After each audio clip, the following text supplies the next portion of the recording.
Hello my dear students. So now today molecular basis of inheritance. Under that the topic will be, we will study about in this video about the genetic code and protein synthesis. Okay. So before starting this, there is a connectivity between the genes, enzyme and proteins. What is that connectivity between genes, enzymes and proteins?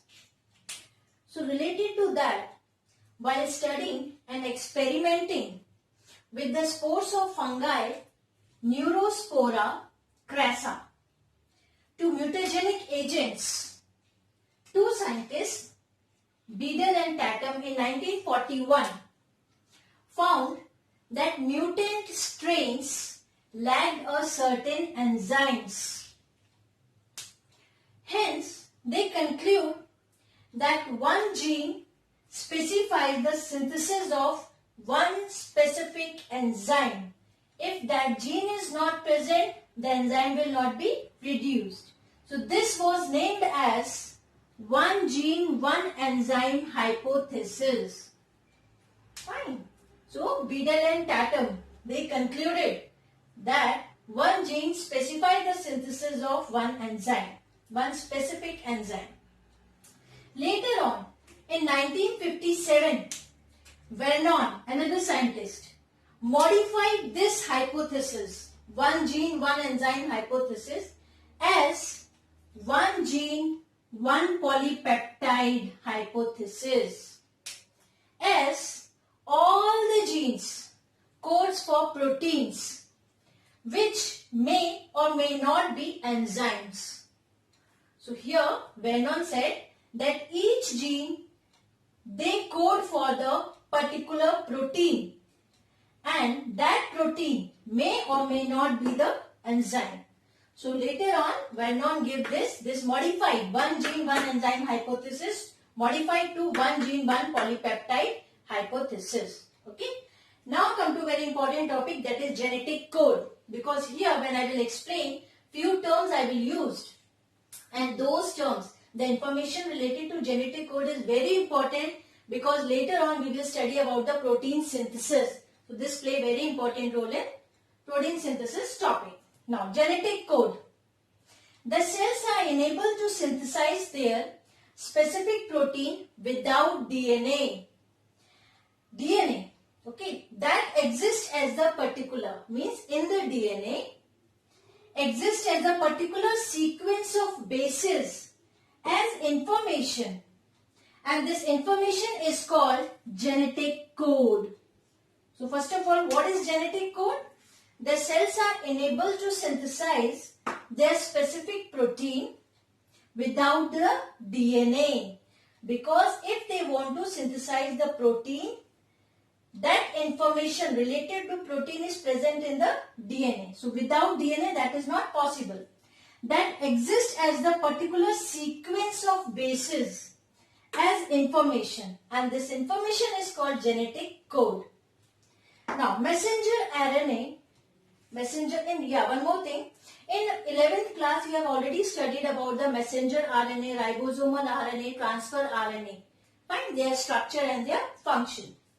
Now messenger RNA act as an agent in conveying the information from DNA to cytoplasm.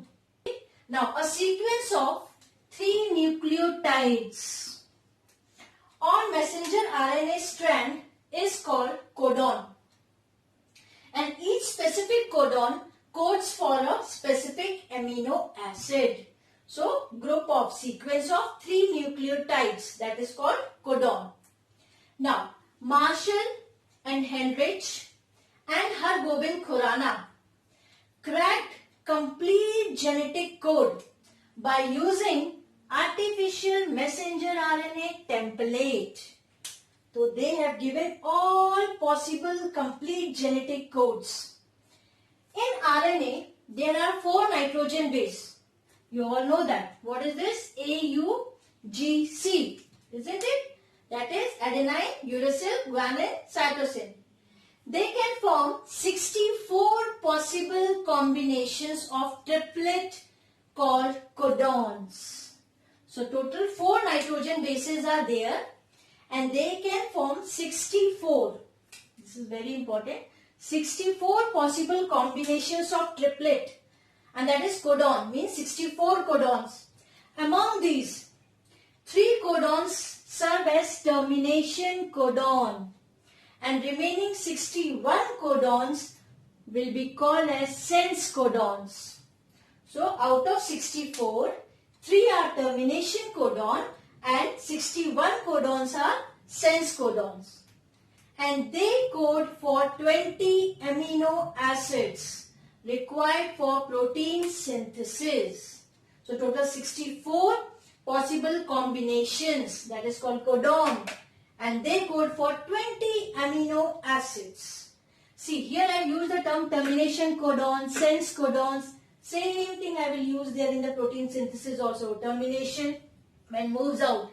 Sense codon, it start the copying. It start the taking the information. So these terms I will use later on. Now, characteristics of genetic code. Now, what are these? First one, genetic code is triplet. What I said, triplet called the codon. 3 nucleotides. Okay, genetic code is triplet and commaless. Means they have to write continuous without in between the gap or the comma. So genetic code is triplet and commaless. It is non-ambiguous. Now, what is the meaning of this non-ambiguous? Each codon specify a particular amino acid. Each codon. But few exceptions are always there. I will tell you one. That is AUG. See how we are writing this codon? AUG. Without the comma, and they are triplet, isn't it? So AUG. This code for methionine. Right? And another one is the GUG. This one, triplet codon, code for valine. But what happened if AUG is not available? Then in that case, GUG will give methionine, code for methionine. So here this is the exception. So what I said, that it is non-ambiguous. Main thing, that each codon specify a particular amino acid. They are fixed. If they have given any codon, so that will give the particular amino acid only. But few exception, as in this case. Okay. Now, it is degenerate. Means 2 or more codons specify same amino acid. See, 64 codons are there and we need 20 amino acids. So this is the reason it is degenerate. So 2 or more codons, they give the specific code for same amino acid. So that is, it is degenerate. Polarity, they are polar. It can be read only in one direction, 5' to 3' direction. So it is polar. Polarity is the basic characteristic. So it can be read only in 5' to 3 direction, 3' direction in of messenger RNA when it reading takes place. Okay. Now they have start and stop signal. Here means when that coding starts from messenger RNA, they start reading. Okay, later on with all details we will study in the topic protein synthesis. But before that, you should know what are these genetic code, what is initiation codon, what is termination codon. That's why I am explaining you this first. So they have start and stop signal. Means particular codon is responsible for that. AUG is the initiation codon. Okay. While another one, that is UAG, UAA and UGA. This is the termination codon where that will stop. Initiation means from where it will start. So they have start and stop signal. AOG is initiation codon. UAG, UAA and UGA is termination codon. Okay, and it is universal. Means similar. Genetic code is similar in all organisms. So it is universal. So these are the very important 6 characteristics of the genetic code. Okay. Now, there is one more term, Wobble hypothesis, related to that actually genetic code only. And sometimes for 1 or 2 marks they ask that what is Wobble hypothesis. So first of all, this Wobble hypothesis in 1966 is proposed by Crick. Okay. Now according to this, in codon and anticodon combination pairing, the third base may not be complementary, and the third base of the codon is called Wobble base and position is called Wobble position. Now I will tell you what it is. See, this is messenger RNA. One example they have given. This is the transfer RNA. You know the structure of transfer RNA, ribosomal RNA and messenger RNA. 11th class, you have studied about this one. Okay. Now messenger RNA, the code is GUU. When transfer RNA will come, so means when the codon and anticodon pairing takes place. See, you can see here G pair with C, U pair with A, U pair with A. This is a perfect pairing. Fine. Now, here, messenger RNA, G, U, C. This one is a transfer RNA. G is pairing with C, U is pairing with A. Here, C is pairing with A. Means what happened? This is wrong pairing, isn't it? C always pair with G. But on the transfer RNA, A is written here. So here, pairing is not perfect. So what I said? Third base. You see, third base may not be complementary. So that third base of the codon is called Wobble base and position is called Wobble position. So this is a Wobble pairing. This is a perfect pairing. Okay. Now in some cases this happens.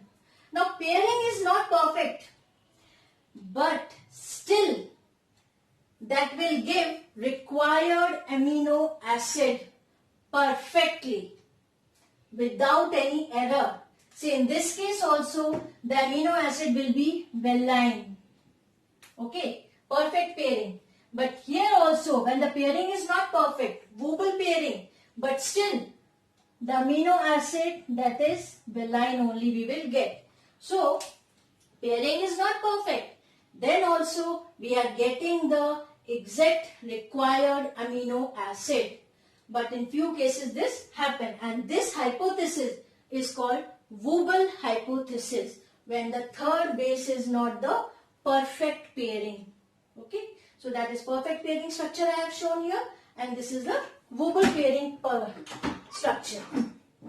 Okay.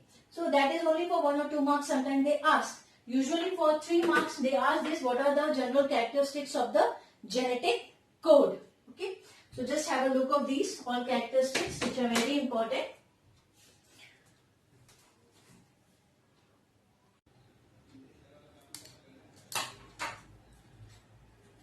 Now protein synthesis.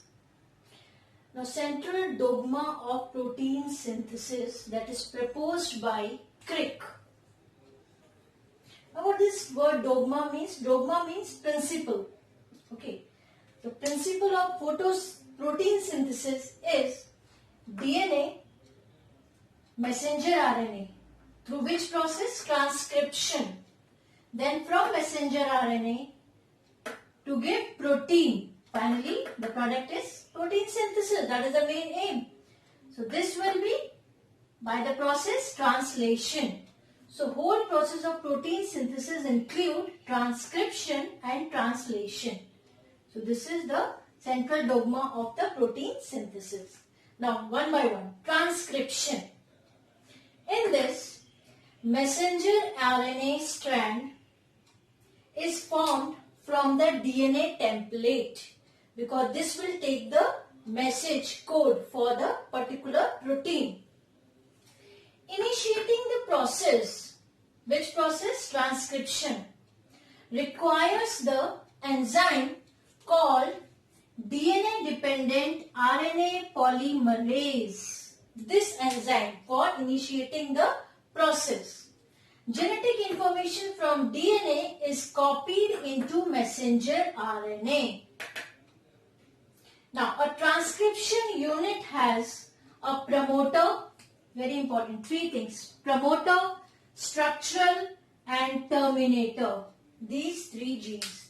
So, transcription unit has promoter, structural gene and terminator. This will help in the whole transcription process.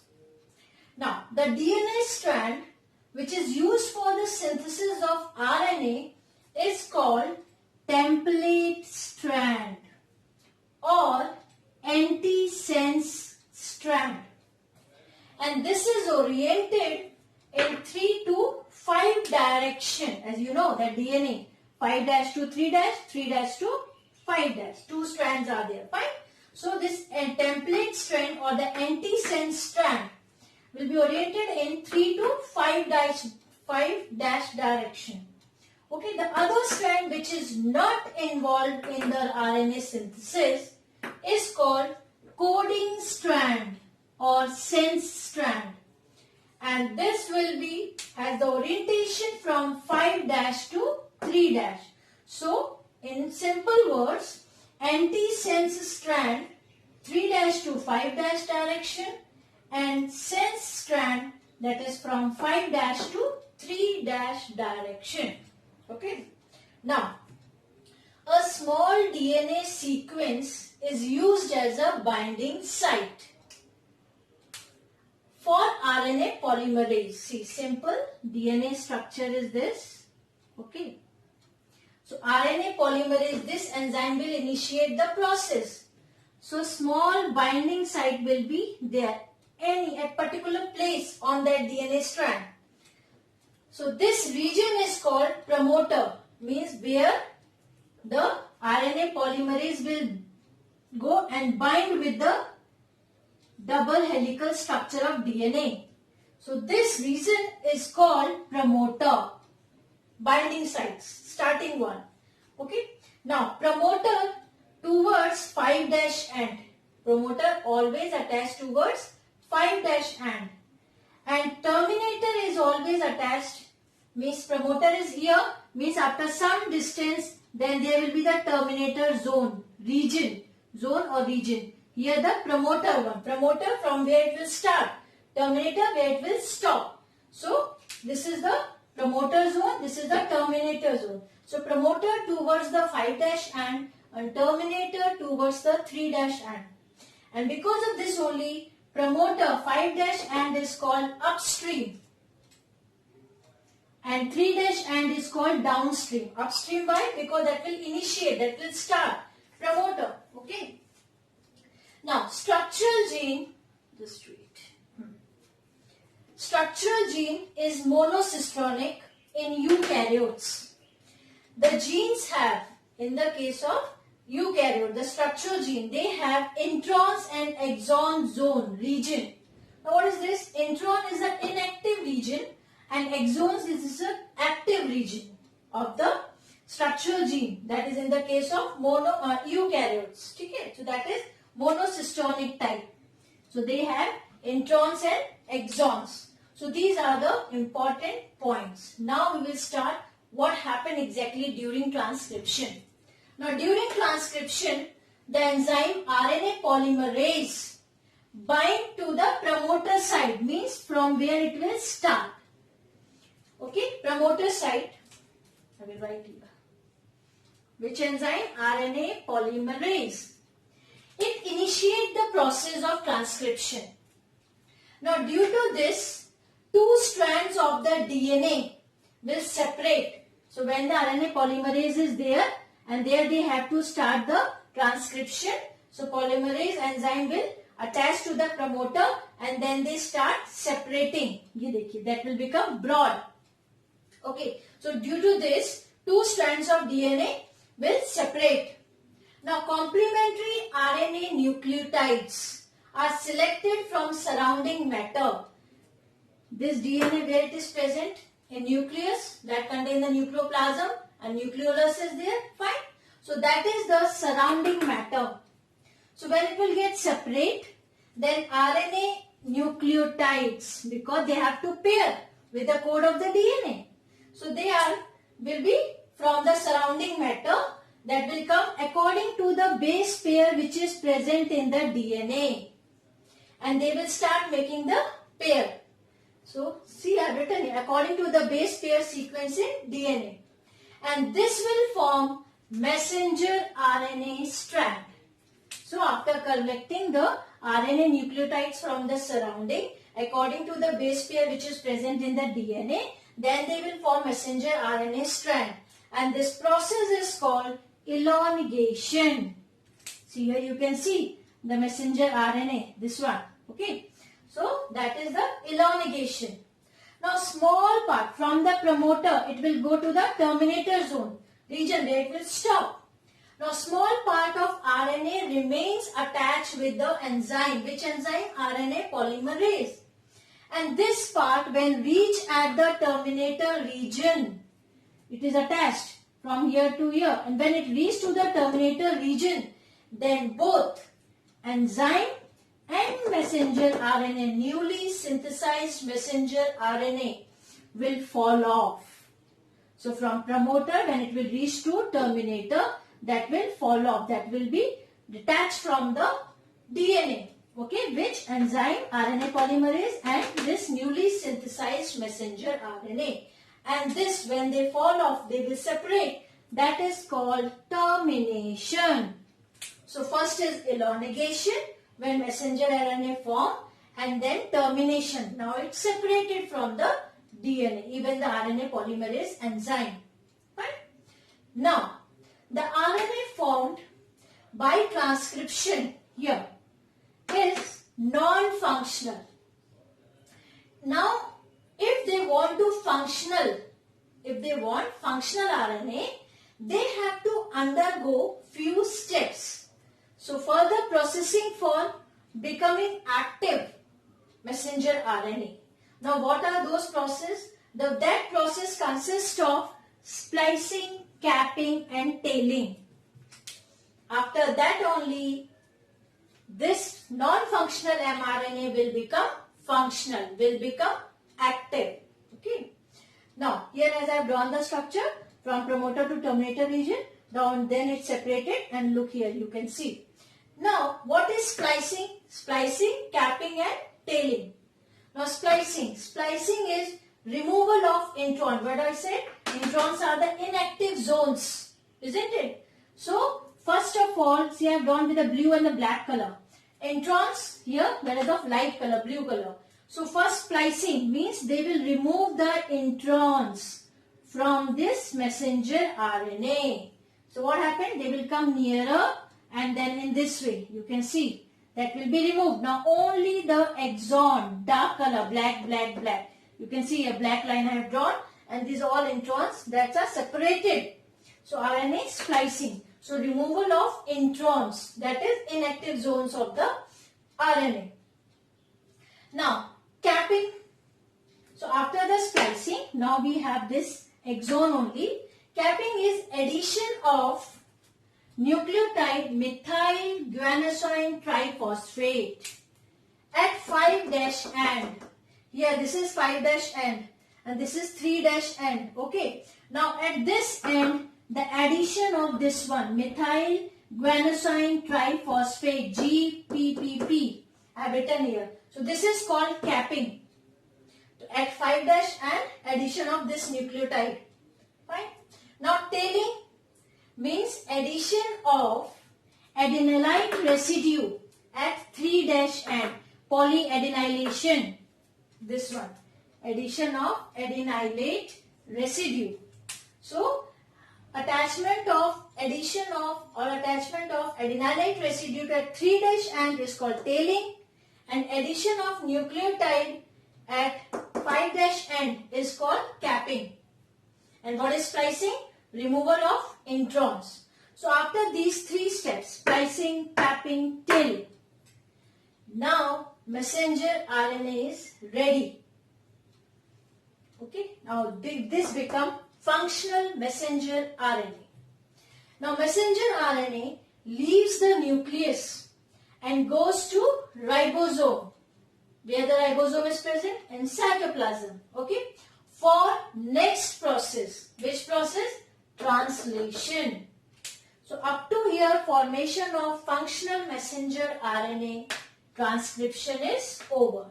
Now it will move out from the nucleus, reach to the cytoplasm where ribosome is present, because ribosome is the main site of the protein synthesis, and now after that the translation will take place. Now after transcription, translation, this part from messenger RNA to protein. Okay. Now translation is the process in which sequence of codon or messenger RNA is used, and accordingly amino acids are joined to each other to form polypeptide chain that makes protein. Okay. Now this whole process involves following steps. First one, activation of amino acid and formation of AE, amino acyl transfer RNA complex. Okay. Now first step under this, what will happen? Enzyme amino acyl transfer RNA synthetase, this is the name of enzyme, activates the amino acid molecule. Then each of the molecule get attached to a specific tRNA, transfer RNA molecule, and this attachment of amino acid molecule will take place at 3-CCAN. If you remember, in 11th class we have studied about the transfer RNA structure, isn't it? Like this. So this one, they have two end, 5-and 3-and. So here what happened? This attachment take place at 3-end, CCAN, and form amino acyl transfer RNA complex. So transfer RNA structure. So at one side, that is 3-end, the amino acid will be attached. And for this, ATP is also needed for all those reactions which we will do later on for the synthesis of protein. Next, second, first is the activation of amino acid and formation of amino acyl transfer RNA complex. Second one is formation of the polypeptide chain. Now it takes place in 3 steps, formation of chain. First one, initiation, then elongation, then termination. So first one is initiation, means start. Formation of initiation complex. It requires messenger RNA having codons for the formation of polypeptide and 2 subunits of ribosomes. So first, initiation complex. This requires messenger RNA that is having the codons and 2 units of ribosomes. See, here you can see the larger unit and smaller units. Okay. Now, an initial amino acyl transfer RNA complex and ATP, GTP. These are the sources of energy, and initiation factor. These things are required for the first step, initiation. Fine. Now we have messenger RNA, we have ribosomes, bigger unit and subunits, we have amino acyl transfer RNA complex, we have energy also in the form of GTP and ATP, and initiation factors. Now the process starts with binding of messenger RNA in smaller subunit of ribosome. See, lower one is smaller subunit, with that messenger RNA will bind. And here the position of AUG, that is the starting codon, is properly kept. So here, from here, I have drawn the ribosome in the center because here the process is going on. But when it will start, the ribosome will be in this position. That is start codon, AUG. Right? Okay. Now, amino acyl transfer RNA complex now get attached to the start codon, that is AUG, and this is done with the help of anticodon, UAC, of transfer RNA. Naturally, if AUG is here, so what will be in the tRNA, transfer RNA? That is UAC, coding. Okay, now smaller and larger units of ribosomes are joined, so they will form the bigger one, and the ribosome has 3 sites. This is very important. that is A, P and E site. Which one? A site, P site and E site. Okay. A site is an amino acyl site from where the transfer RNA will come with the amino acid. Okay. P site, that is a peptidyl site where the chain formation will take place, polypeptide chain. And E site is exit, means after leaving that amino acid, the transfer RNA will move out. So this whole ribosome is having 3 sites: A site, E site, P site. Okay. So this is all about initiation. Fine. Ribosome attached to the start codon, and that is having the 3 sites. Now come to the elongation. This is done by formation of the peptide linkage between the successive amino acids. So whatever the amino acid, the transfer RNA is bringing from this side, and that will attach from the peptide linkage and that from the chain. Now activity is catalyzed by enzyme, that is peptidyl transferase. This enzyme will help in formation of the chain. Now each tRNA complex bring a specific amino acid. Okay, and the anticodon and codons are complementary to each other. Due to this, appropriate amino acids are attached in a proper position. Now ribosomes move along the messenger RNA in stepwise manner from start to stop codon in 5' to 3' direction, and this movement is called translocation. Now during this movement, one amino acid is added in the chain, and this is called systematic elongation. So this slowly it will stop and it will reach up to the stop codon. Now next, the last step is the termination. So elongation continues till it reaches, the ribosome unit will reach up to the 3' end, that is stop codon. As soon as it will reach here, elongation will stop. Polypeptide chain, amino acid bringing formation of polypeptide chain will also stop. Okay. Now here, as soon as it will reach, the polypeptide chain will release free from the transfer RNA. And after termination, ribosome subunits will also get separated, because this whole process of protein synthesis is over. Okay. So whole explanation also I have written point wise, because it's very easy to understand, and then you're watching this video is better read once your textbook also. Right? So please have a look of this one. Thank you.